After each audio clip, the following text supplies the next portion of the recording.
ман ба шумо чӣ тавр аз сирояти нави коронавирус ва зуком ҳифз намуданро нақл мекунам. Аз ҳама муҳим, тез дастонро ба собун шустан лозим аст. илтимос, дастонро ҳангоми аз кӯча ба хона даромадан, баъд аз бозӣ, пеш аз хӯрок хӯрдан ва баъд аз ғазои ҳоҷатшӯӣ собунро ба каф резед, дастонро ба якдигар нағз молиш диҳед ва бо об нағз шӯед. Ба ин қадамҳо пайравӣ кунед.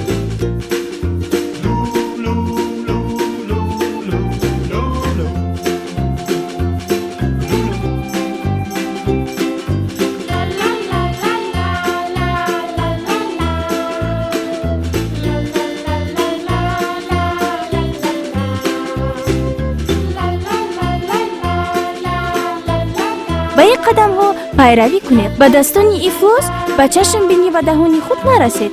дӯстон, ин маълумотро албатта ба падару модар, бародар, хоҳар ва дигар дӯстони худ расонед.